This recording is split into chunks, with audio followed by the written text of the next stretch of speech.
ಕೊಟ್ಟಂತಹ ಡೆಡ್ಲೈನ್ಗಿಂತ ಮುಂಚೆನೇ ಅಮೆರಿಕ ಮತ್ತು ಇಸ್ರೇಲ್ ಇರಾನ್ ಮೇಲೆ ದಾಳಿ ಮಾಡ್ತಾ ಇದೆ. ಇರಾನ್ ಮೇಲೆ ದಾಳಿ ಮಾಡ್ತಾ ಇರುವಂತಹ ಹಲವಾರು ಸುದ್ದಿಗಳು ಮತ್ತು ಹಲವಾರು ವಿಡಿಯೋಸ್ ಈಗ ಬರ್ತಾ ಇವೆ. ಹಾಗೆ ನೋಡಿದ್ರೆ ಇರಾನ್ನಲ್ಲಿ ಆಗ್ತಾ ಇರುವಂತಹ ಡ್ಯಾಮೇಜ್ ಬಗ್ಗೆ ಇರಾನ್ನಿಂದ ಯಾವುದೇ ರೀತಿಯಾದಂತಹ ಮೀಡಿಯಾಗಳು ವರದಿ ಮಾಡ್ತಾ ಇಲ್ಲ ಮತ್ತು ಅಲ್ಲಿಂದ ಯಾವುದೇ ರೀತಿಯಾದಂತಹ ವಿಡಿಯೋಸ್ಗಳು ಹೊರಗಡೆ ಬರ್ತಾ ಇಲ್ಲ. ಬದಲಾಗಿಯೂ ಕೂಡ ಇನ್ನು ಟೈಮ್ ಇರುವಾಗಲೇ, ಡೆಡ್ಲೈನ್ಗೆ ಟೈಮ್ ಇರುವಾಗಲೇ ಅಮೆರಿಕ ಮತ್ತು ಇಸ್ರೇಲ್ ಇರಾನ್ ಮೇಲೆ ದಾಳಿ ಮಾಡ್ತಾ ಇದೆ. ಈ ಮಧ್ಯೆ ಇರಾನ್ಗೆ ಡೊನಾಲ್ಡ್ ಟ್ರಂಪ್ ಕೊಟ್ಟಂತಹ ಡೆಡ್ಲೈನ್ಗಿಂತ ಮುಂಚೆನೆ ದಾಳಿ ನಡೀತಾ ಇರೋದ್ರಿಂದ ಭಾರತ ಕೂಡ ಅಲರ್ಟ್ ಆಗಿದೆ. ಮುನ್ನೆಚ್ಚರಿಕಾ ಸೂಚನೆಯನ್ನ ಕೊಟ್ಟಿದೆ ಭಾರತೀಯ ರಾಯಭಾರಿ ಕಚೇರಿ. ಭಾರತೀಯ ಪ್ರವಾಸಿಗರು, ನಾಗರಿಕರಿಗೆ ಎಚ್ಚರಿಕೆಯ ಸಂದೇಶವನ್ನ ಕೊಡಲಾಗಿದೆ.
ಇರಾನ್ಗೆ ಡೊನಾಲ್ಡ್ ಟ್ರಂಪ್ ಡೆಡ್ಲೈನ್ ಕೊಟ್ಟಿದ್ದು, ಡೆಡ್ಲೈನ್ಗಿಂತ ಮುಂಚೆನೆ ಇರಾನ್ ಮೇಲೆ ನಡೀತಾ ಇರುವಂತಹ ಭೀಕರ ದಾಳಿಯ ಹಿನ್ನೆಲೆಯಲ್ಲಿ ಭಾರತ ಅಲರ್ಟ್ ಆಗಿದೆ. ಮುನ್ನೆಚ್ಚರಿಕಾ ಸೂಚನೆಯನ್ನ ಭಾರತೀಯ ರಾಯಭಾರಿ ಕಚೇರಿ ಕೊಟ್ಟಿದೆ.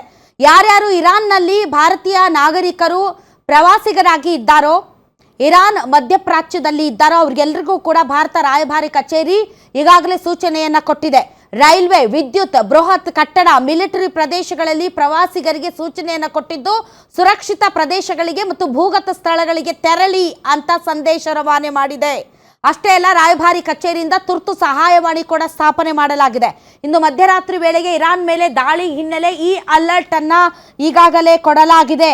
ಹಾಗೆ ನೋಡಿದರೆ ಭಾರತ ರಾಯಭಾರಿ ಕಚೇರಿಯಿಂದ ಈಗಾಗಲೇ ಒಂದು ಸಂದೇಶ ಕೂಡ ರವಾನೆಯಾಗಿದೆ. ಆ ಒಂದು ಸಂದೇಶದ ಭಾಗವಾಗಿ ಈಗ ಏನು ಯುದ್ಧ ಆರಂಭ ಆಗಿದೆ, ಹೀಗಾಗಿ Indian nationals who are still in Iran must stay where they are for the next 48 hours. ಮುಂದಿನ 48 ಗಂಟೆಗಳವರೆಗೆ ನೀವು ಎಲ್ಲಿದ್ದೀರೋ ಅಲ್ಲೇ ಇರಿ, ಯಾವುದೇ ರೀತಿಯಾದಂಥ ಮೂವ್ಮೆಂಟ್ ಮಾಡಬೇಡಿ. So avoiding all electric, military installations and upper floors of multi story buildings. So ಬಹು ಅಂತಸ್ತಿನ ಕಟ್ಟಡಗಳ ಅಂತಸ್ತಿನಲ್ಲಿ ಇರಬೇಡಿ ಮತ್ತು ಯಾವುದೇ ಎಲೆಕ್ಟ್ರಿಕ್ ಮತ್ತು ಮಿಲಿಟರಿ ಇನ್ಸ್ಟಾಲೇಷನ್ಸ್ ಎಲ್ಲಿದೆ ಆ ಒಂದು ಜಾಗಗಳಲ್ಲಿ ನೀವು ಹೋಗಬೇಡಿ. ಮಲ್ಟಿ ಸ್ಟೋರಿ ಬಿಲ್ಡಿಂಗ್ ಇದ್ರೆ ಅದರ ಮೇಲಂತಸ್ತಿನಲ್ಲಿ ಇರಬೇಡಿ. Remaining indoors and coordinating any highway movement strictly with the embassy. ಅಂತಂದ್ರೆ ನೀವು ಏನು ಭಾರತದ ರಾಯಭಾರಿ ಕಚೇರಿಯ ಜೊತೆಗೆ ಏನು ನಿಮಗೆ ಸಹಾಯವಾಣಿ ಕೊಡಲಾಗಿದೆ ಅದರ ಜೊತೆಗೆ ಕಂಟಿನ್ಯೂಸ್ ಆಗಿ ನೀವು ಸತತ ಸಂಪರ್ಕದಲ್ಲಿ ಇರ್ರಿ.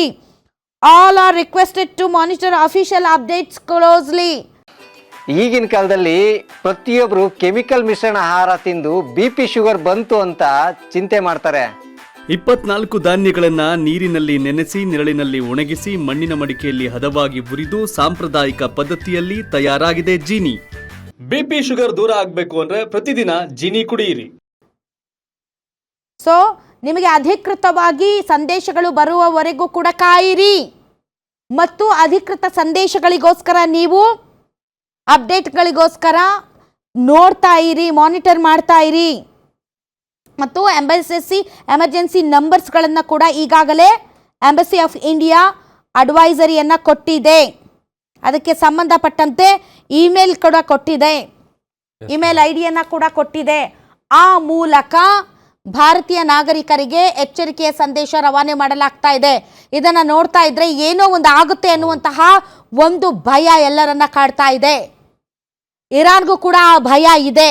ಆದರೆ ಡೊನಾಲ್ಡ್ ಟ್ರಂಪ್ ಏನು ಮಾಡ್ತಾರೆ, ಯಾಕಂದ್ರೆ ಪದೇ ಪದೇ ವಾರ್ನಿಂಗು, ಬೆದರಿಕೆಗಳು ಈ ರೀತಿಯಾದಂತಹ ಅಲ್ಟಿಮೇಟಮ್ಗಳನ್ನ ಕೊಟ್ಟು ಮತ್ತೆ ಮತ್ತೆ ಮುಂದಕ್ಕೆ ಹಾಕ್ತಾ ಇರೋದ್ರಿಂದ ಒಂದು ವೇಳೆ ಟ್ರಂಪ್ ದಾಳಿಗೆ ಮುಂದಾಗ್ತಾರಾ ಇಲ್ವಾ ಅನ್ನೋದು ಒಂದು ಕಡೆ ಆದರೆ, ಈ ಬಾರಿ ತುಂಬಾ ಫ್ರಸ್ಟ್ರೇಟ್ ಆಗಿರುವಂತಹ ಡೊನಾಲ್ಡ್ ಟ್ರಂಪ್ ಇರಾನ್ನ ಮುಗಿಸೇ ತೀರುವಂತಹ ಲಕ್ಷಣಗಳು ಇವೆ. ಹಾಗಾಗಿ ಎಲ್ಲರೂ ಕೂಡ ಅಲರ್ಟ್ ಆಗಿರಬೇಕು ಅನ್ನೋ ಕಾರಣಕ್ಕೆ ಬಹಳಷ್ಟು ಅಡ್ವೈಸರಿಗಳನ್ನ ಎಲ್ಲಾ ದೇಶಗಳು ಕೂಡ ಕೊಡ್ತಾ ಇವೆ. ಈಗ ಒಂದು ವೇಳೆ ಅಮೆರಿಕ ಏನಾದರೂ ಇರಾನ್ ಮೇಲೆ ದಾಳಿ ಮಾಡಿದರೆ, ಇರಾನ್ ಮಧ್ಯಪ್ರಾಚ್ಯದಲ್ಲಿರುವಂತಹ ಏನು ಇವರು ಸಾರ್ವಜನಿಕ ಮತ್ತು ನಾಗರಿಕ ಮೇಲೆ ದಾಳಿ ಮಾಡಿದ್ರು, ಡೆಫಿನೆಟ್ಲಿ ಇರಾನ್ ಇದಕ್ಕೆ ಪ್ರತಿ ದಾಳಿಯಾಗಿ ಮಧ್ಯಪ್ರಾಚ್ಯದಲ್ಲಿರುವಂತಹ ಹಲವು ದೇಶಗಳ ಮೇಲೆ ದಾಳಿ ಮಾಡುವಂತಹ ಎಲ್ಲ ಸಾಧ್ಯತೆ ಇದೆ. ಯಾಕೆಂದ್ರೆ ಇರಾನ್ ಮೇಲೆ ಇಸ್ರೇಲ್ ಮತ್ತು ಅಮೆರಿಕ ದಾಳಿ ಮಾಡಿದಂತಹ ಸಂದರ್ಭದಲ್ಲಿ ಅಮೆರಿಕಗೆ ಖಂಡಾಂತರ ಕ್ಷಿಪಣಿ ಕಳಿಸುವಷ್ಟು ಶಕ್ತಿ ಸಾಮರ್ಥ್ಯ ಇರಾನ್ಗಿಲ್ಲ. ಹೀಗಾಗಿ ಇರಾನ್ ಪಕ್ಕದಲ್ಲಿರುವಂತಹ ತನ್ನ ಇತರೆ ಅರಬ್ ರಾಷ್ಟ್ರಗಳ ಮೇಲೆ ದಾಳಿ ಮಾಡಿದೆ. ಸೊ ಇಲ್ಲಿ ಚೂಟಿ ಅಲ್ಲಿ ನೋವು ಮಾಡುವಂತ ಪ್ರಯತ್ನವನ್ನ ಮಾಡಿದೆ. ಲಕ್ಷಾಂತರ ಭಾರತೀಯರು ಅರಬ್ ರಾಷ್ಟ್ರಗಳಲ್ಲಿ ಮಧ್ಯಪ್ರಾಚ್ಯ ದೇಶಗಳಲ್ಲಿ ವಾಸಿಸ್ತಾ ಇದ್ದಾರೆ. ಒಂದು ವೇಳೆ ಅಮೆರಿಕ ಇರಾನ್ ಮೇಲೆ ದಾಳಿ ಮಾಡಿದ್ರೆ ಇರಾನ್ ಡೆಫಿನೆಟ್ಲಿ ಮಧ್ಯಪ್ರಾಚ್ಯದ ಅದು ಕುವೈತ್ ಆಗಿರ್ಬೋದು, ಬಹರೇನ್ ಆಗಿರ್ಬೋದು, ಸೌದಿ ಆಗಿರ್ಬೋದು, ಕತಾರ್ ಆಗಿರ್ಬೋದು ಮತ್ತು ದುಬೈ ಆಗಿರ್ಬೋದು, ಎಲ್ಲ ಪ್ರದೇಶಗಳಲ್ಲೂ ಕೂಡ ಈಗಾಗಲೇ ಕ್ಷಿಪಣಿಗಳನ್ನು ಹಾರಿಸಿದ್ದಾರೆ, ಡ್ರೋನ್ ದಾಳಿಗಳನ್ನು ಮಾಡಿದ್ದಾರೆ, ಒತ್ತಡವನ್ನು ಹೇರಿದ್ದಾರೆ ಇರಾನ್ನವರು. ಈಗ ತಮ್ಮ ಮೇಲೆ ಏನಾದರೂ ಭಯಂಕರ ಭೀಕರವಾದ ದಾಳಿ ನಡೆದಿದ್ರೆ ಅದರ ಪ್ರತೀಕಾರವಾಗಿ ಮಧ್ಯಪ್ರಾಚ್ಯದಲ್ಲಿರುವಂಥ ಇತರೆ ದೇಶಗಳ ಮೇಲೆ ಡೆಫಿನೆಟ್ಲಿ ಇರಾನ್ ದಾಳಿ ಮಾಡುತ್ತೆ. ಈಗ ಅಮೆರಿಕ ದಾಳಿ ಮಾಡುತ್ತೆ ಅಂದ್ರೆ ಅಮೆರಿಕಾದಿಂದ ಏನು ಖಂಡಾಂತರ ಕ್ಷಿಪಣಿಗಳನ್ನು ಹಾಕ್ತಾ ಇದೆಯಾ? ಇಲ್ಲ, ಅದು ಬಹರೇನು, ಕತಾರು ಸೇರಿದಂತೆ ಬೇರೆ ಬೇರೆ ಸೌದಿಯಲ್ಲಿ ಇರುವಂತಹ US ನ ಏರ್ಬೇಸ್ಗಳ ಮೂಲಕ ದಾಳಿ ಮಾಡ್ತಾ ಇರೋದು. ಅಂದ್ರೆ ಮಧ್ಯಪ್ರಾಚ್ಯದಲ್ಲಿರುವಂತಹ ಇತರೆ ದೇಶಗಳು ಅಮೆರಿಕಾಗೆ ತಮ್ಮ ಒಂದು ಜಾಗವನ್ನ ಕೊಟ್ಟು ತಮ್ಮ ದೇಶದಲ್ಲಿ ದಾಳಿ ಮಾಡೋದಕ್ಕೆ ಅನುವು ಮಾಡಿಕೊಡ್ತಾ ಇದೆ. ಆ ನಿಟ್ಟಿನಲ್ಲಿ ನಿಮ್ಮ ನೆಲದಿಂದ ಹೊಡೆಸ್ಕೊಂಡ್ರೆ ನಾವು ಹೊಡೆಸ್ಕೋಬೇಕು, ಆದ್ರೆ ನಿಮ್ಮ ನೆಲಕ್ಕೆ ಮಾತ್ರ ನಾವು ತೊಂದರೆ ಕೊಡಬಾರ್ದಾ ಅನ್ನುವಂತಹ ಮೈಂಡ್ಸೆಟ್ ಅಲ್ಲಿ ಇರಾನ್ ಇದೆ.